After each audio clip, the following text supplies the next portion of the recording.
Hoje, Santa Ceia é um tempo para a gente buscar compreensão acerca das nossas próprias vidas, como nós estamos, né? Como nós estamos diante do Senhor. Se tudo acabasse hoje, está amarrado, mas para quem parte acaba. E nós estarmos diante do nosso Jesus, como seria? Meu Deus do céu. Será que nós vamos ouvir dele: vinde bendito de meu Pai? É o nosso desejo. Todos nós temos para melhorar, sempre há espaço para melhorar. A gente costuma falar para os casais, né? Como é que está o casamento? Não, o casamento está bom. Mas o inimigo do ótimo é o bom. Tá bom, mas é bom que esteja excelente, né? Já que é para melhorar, que seja um casamento excelente. E assim nós, como filhos de Deus, interessante que depois que nós nos convertemos, que entregamos nossas vidas para o Senhor, muitas coisas mudaram, mas principalmente a nossa ótica. Porque quando nós não conhecíamos o Senhor, a gente achava tudo normal. A gente achava aqueles reality shows pornográficos da TV, a gente achava aquilo normal. Todo mundo comentando na segunda-feira no trabalho, a gente achava normal aqueles bate-bocas, aquelas pornografias, a gente achava normal, tranquilo. A gente achava normal o carnaval, a gente achava normal os palavrões nos filmes, a gente achava normal a política, a economia, a gente achava normal, tudo era normal. A gente não via nada, e parece que agora nós nos convertemos, nós percebemos que existe um grupo de pessoas que querem estabelecer leis contra a vida humana. Nós percebemos que existem grupos de mulheres que defendem, não, nós somos contra depilar o sovaco, porque é antinatural. Aí você olha o cabelo da criatura, é verde.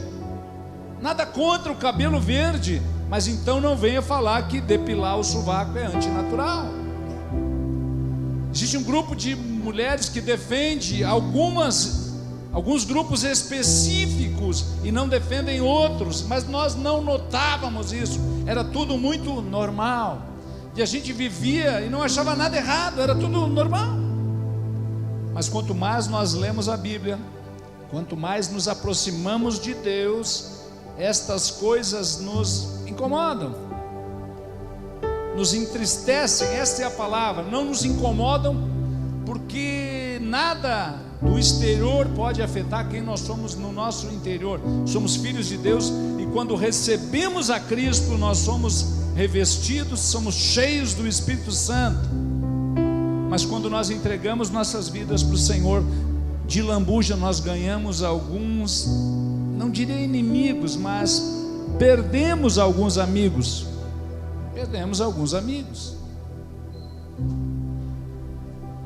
O nosso senso crítico mudou, a nossa maneira de analisar as coisas mudou.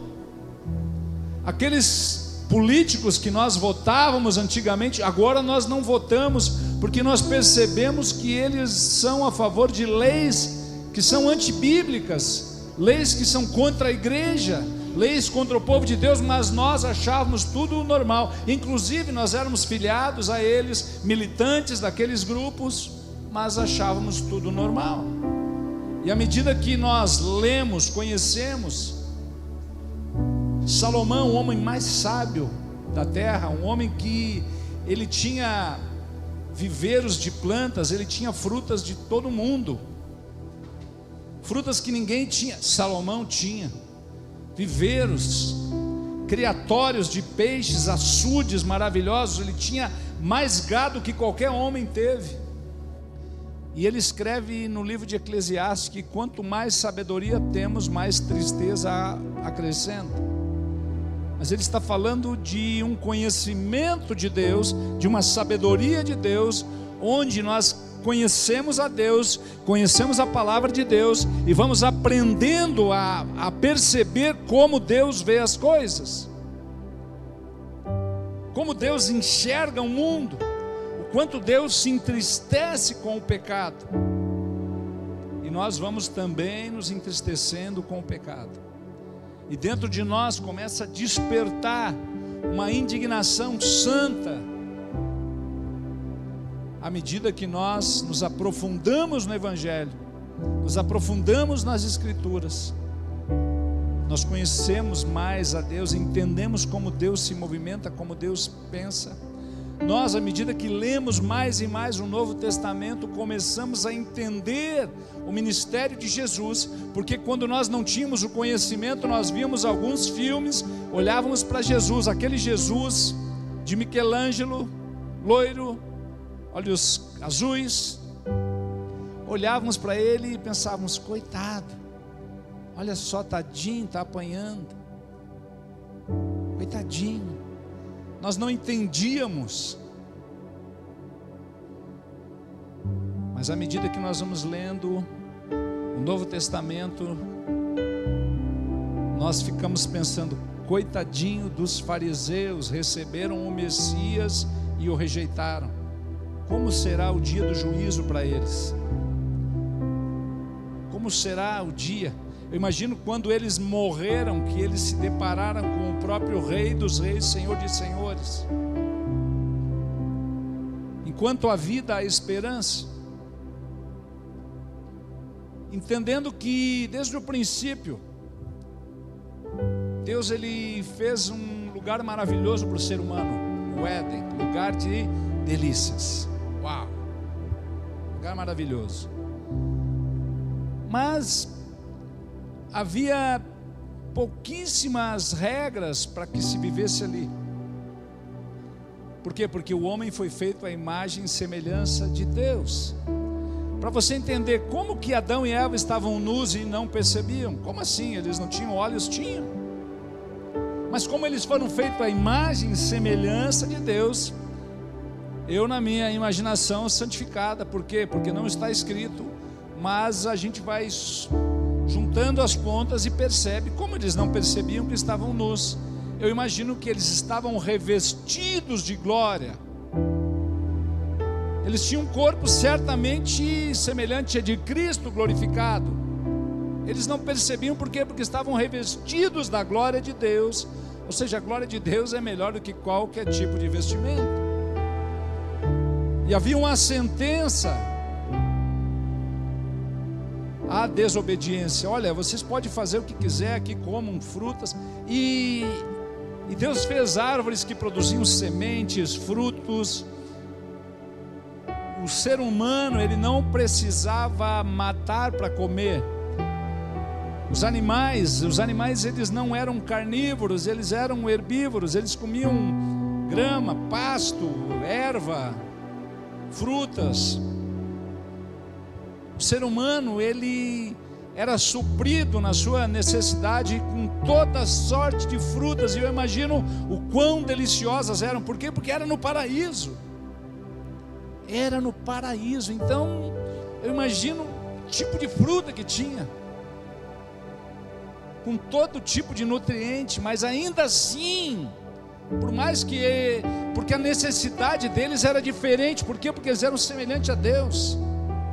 Eles não adoeciam, eles não envelheciam, eles não morriam. Então, se eles comessem uma fruta sem nutrientes, não mudava nada, porque eles eram eternos. Mas eram coisas maravilhosas. Por quê? Porque era um lugar de delícias. Então não era qualquer jardinzinho. A gente às vezes pensa assim: o jardim do Éden era 2, 3 roseiras ali, 2 ovelhinhas e... Não, era algo magnífico. Eles precisavam apenas cultivar aquilo que estava pronto. Eles colhiam. Primeiro Adão colheu. Ele não precisava plantar, arar a terra. Por quê? Porque a terra era regada de uma maneira natural. rios subterrâneos, uma névoa que irrigava tudo, e eles comiam do bom e do melhor, sem precisar ter começado. Eles já partiram de algo pronto, então era só manter, era só cultivar. Mas eles não podiam comer de uma árvore específica, porque era uma árvore que traria a malícia, a maldade no coração do homem. Muitas vezes as pessoas perguntam, aquelas pessoas que eram nossos amigos e de repente deixaram de ser, e que muitas vezes nos questionam: como assim, se Deus é bom, por que tem criança morrendo? Por que tem essas enfermidades? Por que Ele deixou vir a enchente? Por quê? Essa é a pergunta de $1 milhão. Isso não tem a ver com a culpa de Deus, isso tem a ver com a culpa dos homens. Por quê? Porque o homem desobedeceu. E qual a sentença da desobediência do homem? A morte, a destruição. Porém, eu quero ler com vocês, abre lá Gênesis,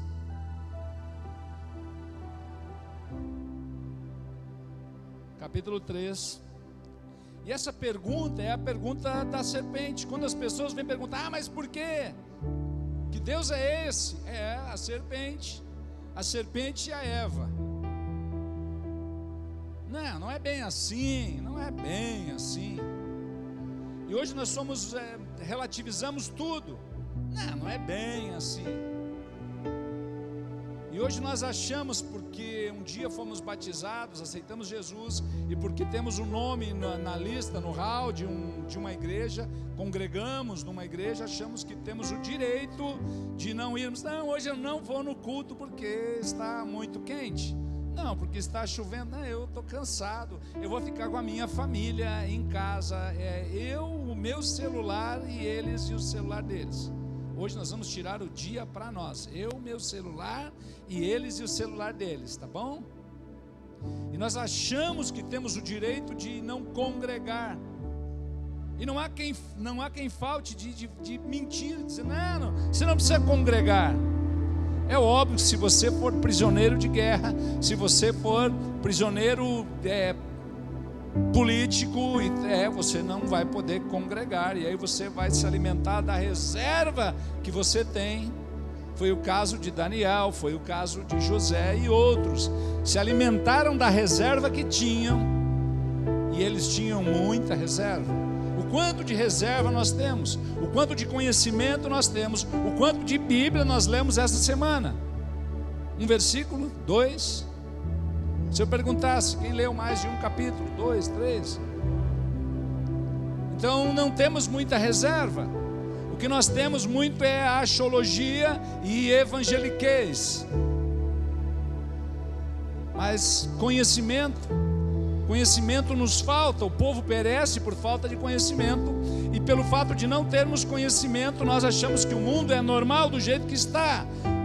Então há dois pesos. Quando eu conheço muito, quando eu me informo muito, quando eu leio muito, eu me incomodo e percebo que o mundo está totalmente virado. O mundo jaz no maligno. Mas quando eu não leio, quando eu não congrego, quando eu não me envolvo, eu apenas digo que sou evangélico, e não precisa ser evangélico para ser salvo. A gente acha que está tudo normal, a gente acha que tudo bem, a gente vê os realities da TV, tudo bem de fazer o que quiser, afinal de contas eu sou livre, e foi para a liberdade que Cristo me libertou. Não! Nós somos filhos de Deus. Filhos de Deus precisam se comportar como filhos de Deus. Nós somos filhos de quem nós obedecemos. Se você obedece ao curso do mundo, você é filho do mundo.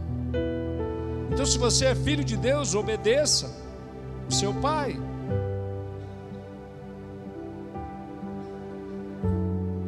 E vamos a Gênesis, capítulo 3, verso 1.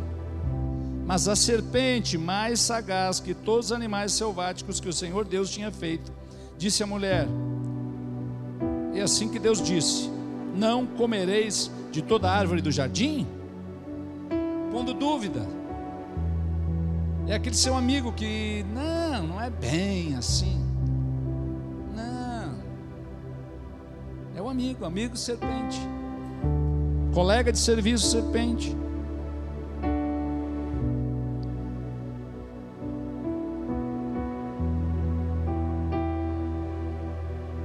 Verso 2: respondeu-lhe a mulher: do fruto das árvores do jardim podemos comer, mas do fruto da árvore que está no meio do jardim, disse Deus, dele não comereis, nem tocareis nele, para que não morrais. Já começa daí. Você não vai bater boca com a serpente, você não vai discutir com a serpente. O burro diz que a grama é vermelha, o tigre diz que a grama é verde. O tigre não fica discutindo com o burro que a grama é vermelha. Ele diz: legal, até logo.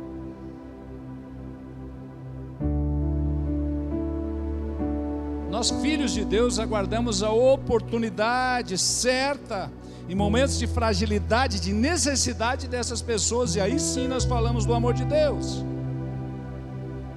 Mas você nunca vai entrar no território deles achando que você vai resgatá-los dali. Não, deixa eles vir no seu território. Naquela segunda-feira, pós-pileque, fora outras overdoses e tudo mais, que a pessoa está quebrada. O que houve contigo? Pois é. Você está bem, desfrutou, está feliz? Não estou sem dinheiro, meu casamento está arruinado. Mas eu tenho a solução para o seu problema. Aí você traz para o seu território, o território de Deus. Nós precisamos ter sabedoria.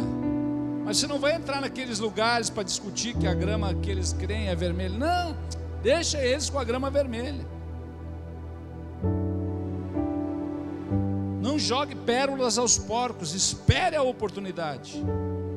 Não vá para a internet achar que você vai mudar as pessoas com...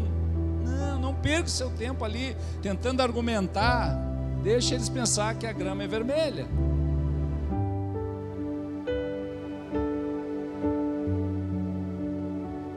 E a erva entrou no território da serpente. Verso 3: mas do fruto da árvore que está no meio do jardim, disse Deus, dele não comereis nem tocareis nele, para que não morrais. Então a serpente disse à mulher: é certo que não vou morrer. Nada a ver. Nada a ver. A serpente já falava assim: nada a ver, guria. Não, nada a ver. Eu vi uns vídeos lá no YouTube, explica tudo direitinho como é que essa árvore é. Está tudo lá.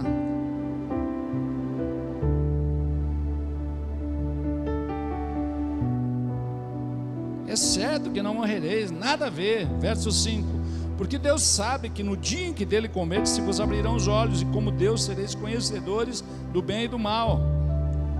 Vendo a mulher que a árvore era boa para se comer, agradável aos olhos, e árvore desejável para dar entendimento, tomou-lhe do fruto e comeu, e também deu ao marido, e ele comeu. Sabe, a nossa cobiça, ela está naquilo que vemos. Vendo a mulher, a cobiça dos nossos olhos nos leva ao pecado, a cobiça dos nossos olhos leva ao adultério. A cobiça dos nossos olhos leva a nos apropriarmos de coisas que não são nossas por direito. As coisas não mudaram muito de Eva até nós. 5.000 anos em os quebrados é coisa pouca. E o modus operandi da serpente não mudou nada. Só que lá no jardim ela era uma serpente. E agora nós estamos mais para Apocalipse, agora é um dragão. Agora esse dragão, ele governa nações. Ele age na política, na geopolítica. Então hoje nós vemos coisas acontecendo a nível global que não tem sentido. Olha como está o Canadá. Olha como está o Canadá.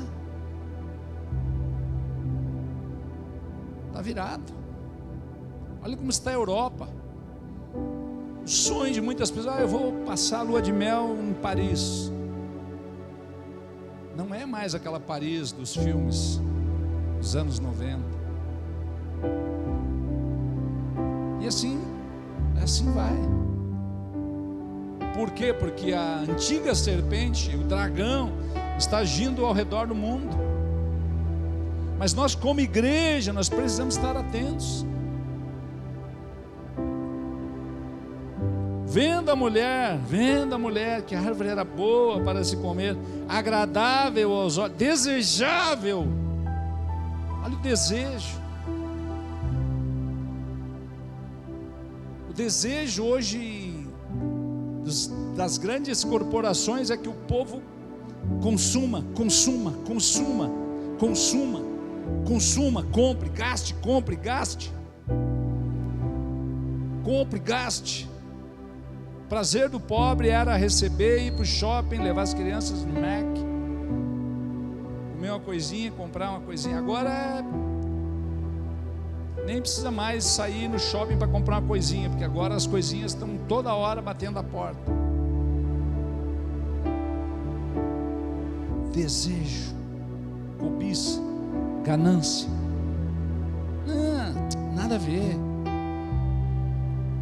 Tomou do fruto e comeu, e deu também ao marido, e ele comeu. Abriram-se então os olhos de ambos, ou seja, a glória Icabode, a glória se foi. Aquela presença maravilhosa, gloriosa, corpos gloriosos, que tinham, eu imagino, que eram capazes de fazer coisas, assim como Jesus, com o corpo glorificado, atravessava as paredes, voava, vinha, sumia, aparecia. Eu imagino eles assim. Por quê? Porque foram feitos à imagem e semelhança de Deus, e não percebiam a nudez. Por quê? Porque estavam revestidos de glória. Eram corpos gloriosos, imortais. Percebendo que estavam nus, coseram folhas de figueira. Olha a decadência. Icabode, a glória se foi, viram a nudez e foram fazer uma roupa de figueira. Gente, cá para nós, folha vai durar quanto? Nada. E agora entra a bondade de Deus. Deus poderia simplesmente acabar com tudo. Por quê? Porque estava escrito, Deus tinha dado a ordem: olha, se vocês comerem vão morrer. Porém Deus é tão bom, tão bom, tão bom. Verso 8: quando ouviram a voz do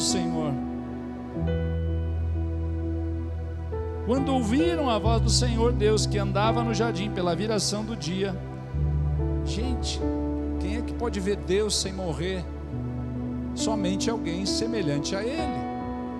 Somente alguém revestido de Deus pode ver Deus. E eles viam Deus face a face, conversavam, tomavam chimarrão todo dia, 6 da tarde. O Senhor descia para matear com eles. Por quê? Porque eles eram segundo a imagem e semelhança, eram muito próximos. E agora eles fogem, agora eles se escondem. É como a pessoa que está desviada da comunhão do corpo, ela foge, ela se esconde, tem vergonha. Quando ouviram a voz do Senhor Deus, que andava no jardim pela viração do dia, esconderam-se da presença do Senhor Deus, o homem e a sua mulher, por entre as árvores do jardim. Chamou o Senhor Deus o homem e lhe perguntou: ei, onde estás? E ele respondeu: ouvi a tua voz no jardim, porque estava nu, tive medo e me escondi. Perguntou-lhe Deus: quem te fez saber que estava nu? Comesse da árvore de que te ordenei que não comesses? Eu imagino que quando Adão vê a mulher que comeu do fruto, com o fruto mordido, lembrando da palavra de Deus, ele pensou: uau, perdi a mulher, agora já era. Talvez ele fosse tão apaixonado, isso é a minha imaginação santificada de novo. Talvez ele fosse tão apaixonado, porque a Eva saiu dele, osso dos meus ossos, carne da minha carne. E ele olha e diz: puxa vida. Eu acho que ele fez assim para ela: tamo junto, me dá aí que eu vou comer. seja o que Deus quiser. Parafraseando, devagando, ele come. E agora Deus tem todo o direito de acabar com tudo, e não acaba. Verso 12: então disse o homem: a mulher que me deste por esposa, ela me deu, a culpa é dela, ela, Senhor, ela veio com defeito, essa mulher, eu não pedi, foi o Senhor que me deu, eu estava lá sozinho, tranquilo, e o Senhor me deu, então a culpa é do Senhor, a culpa é dela. Disse o Senhor Deus à mulher: o que é isso que fizestes? Respondeu a mulher: a serpente, Senhor, a serpente me enganou. Foi ela me mostrou ali uns vídeos bacanas, eu até curti, e eu não vi mal nenhum, mas a culpa não é minha, é da serpente, ela que me enganou e eu comi. Então o Senhor Deus disse à serpente: visto que isto fizesses, maldita é entre todos os animais domésticos, e o é entre todos os animais selváticos. Rastejarás sobre o teu ventre e comerás pó todos os dias da tua vida. Porém, inimizade entre ti e a mulher, ou seja, a igreja, entre a tua descendência e o seu descendente, Jesus, o filho da mulher, Jesus.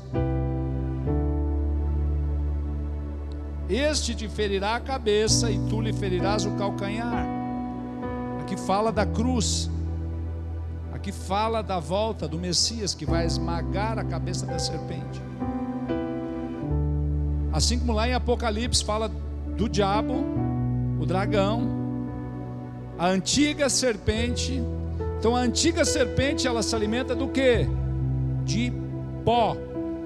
Quem é feito do pó? Os seres humanos são feitos do pó. Ela se alimenta do pecado da humanidade. Então começa uma serpente e termina um dragão. Casualmente, o dragão é símbolo desses países do Oriente. Gog, Magog, é aquilo que o Apocalipse fala, mas isso é uma outra história. Mas nada é coincidência. Da mesma maneira que o Senhor, nosso Deus, Ele sacrificou o cordeiro foi imolado desde a fundação do mundo. Na eternidade, tudo está pronto. O começo, o que nós chamamos de fim. Apocalipse, na verdade, não é o fim. Apocalipse é o começo de um novo tempo, onde nós vamos voltar à origem, ao Éden, ao paraíso, novos céus, nova terra. É para isso que nós trabalhamos, investimos, cremos. Eu li um negócio hoje bacana pela manhã, que o único inferno que os crentes em Cristo Jesus vão provar é a vida na terra. É o único sofrimento que os filhos de Deus vão experimentar, é os sofrimentos da terra, enfermidades, perdas, desilusões.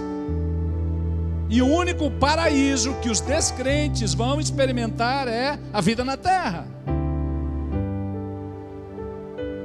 Vou repetir: o único inferno que os crentes em Cristo vão experimentar é a vida na terra. O único paraíso que os descrentes vão provar é a vida na terra. Ou seja, aquilo que para nós é o pior, para eles é o melhor. Você está entendendo? Olha a grandeza das coisas que Deus tem para nós. Gente, o pior sofrimento que nós vamos passar é na terra. Então você vai perder um ente querido, não tem como, ou você vai primeiro ou você perde. Enfermidade, gente, quanto mais você viver, mais vai aparecer coisas. Depois dos 40, se você acordar uma manhã, não estiver doendo nada, você pode crer que já morreu. Depois dos 40, sempre dói alguma coisa de manhã. Isso é normal.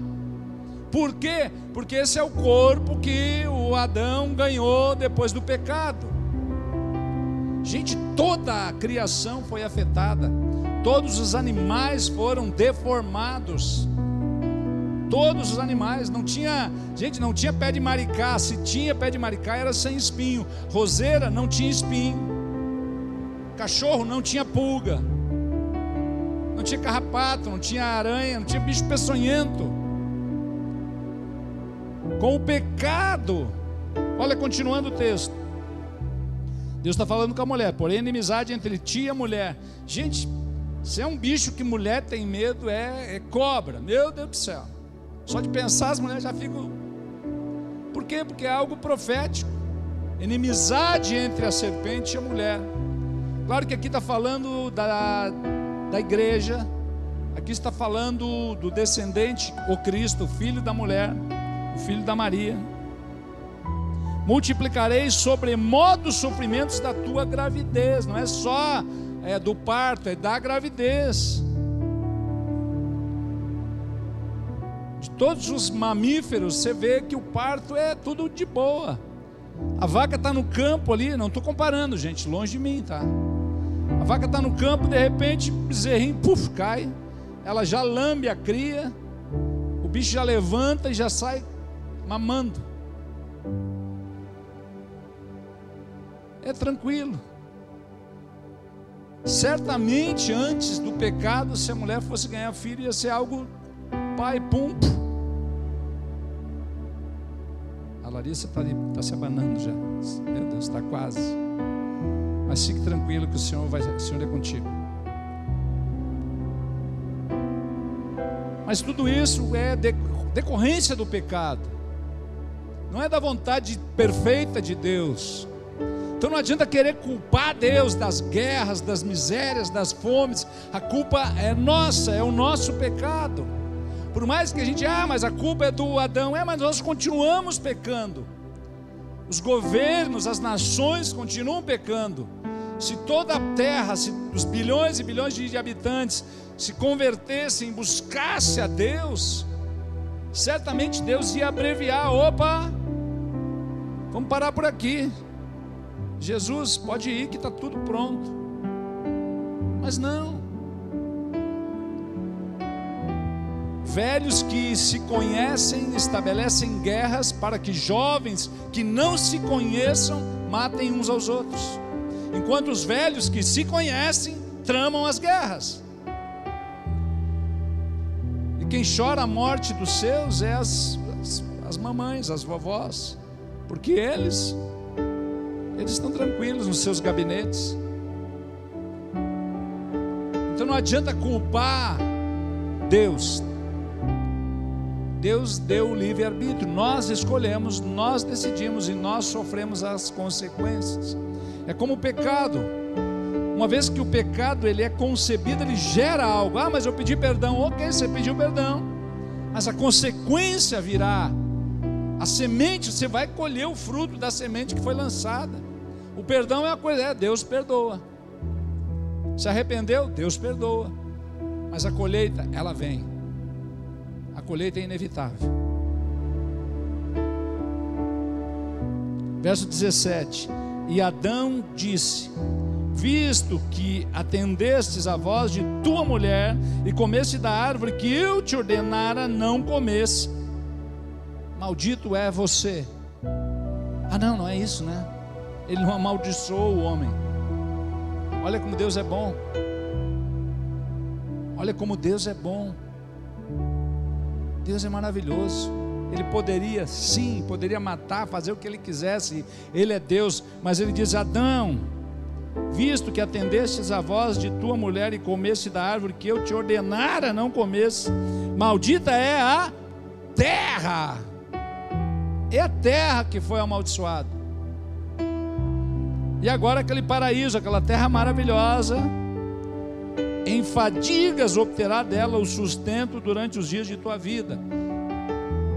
Gente, por isso que é assim, trabalho é em fadiga. Você levanta cedo, às vezes tem aquele chefe que incomoda, mas faz parte do pacote. Em fadigas É em fadigas. Ah, mas eu trabalho home office, das 7 às 10 da noite. É em fadiga. Em fadiga igual. Maldita é a terra por tua causa, em fadigas obterá dela o sustento durante os dias da tua vida. Ela produzirá também cardos, abrolhos, e tu comerás a erva do campo. No suor do rosto comerás o teu pão, até que tornes a terra, pois dela foste formado, porque tu és pó, e ao pó tornarás. Agora ele conhece. O prazo da vida dele foi estabelecido. Você vai passar pela morte. Mas quem foi amaldiçoado não foi Adão, foi a terra. Toda a criação, todo o planeta foi afetado. Tudo que era lindo, maravilhoso, agora já tem sempre um porém. É bonito, mas é perigoso. É bonito, mas é venenoso. Agora tem espinho. Agora o escorpião tem veneno. Olha que a cobra tem veneno. Olha que o tigre é carnívoro. O leão é carnívoro. Agora a ursa e a vaca não podem mais pastar uma do lado da outra, porque senão a ursa vai comer a vaca. Antes podia. Mas quando Deus estabelecer novos céus e nova terra, esta configuração volta a funcionar. É o que Isaías fala. Isaías diz: olha, a criança vai botar a mão na toca da serpente. A ursa e a vaca vão pastar juntas.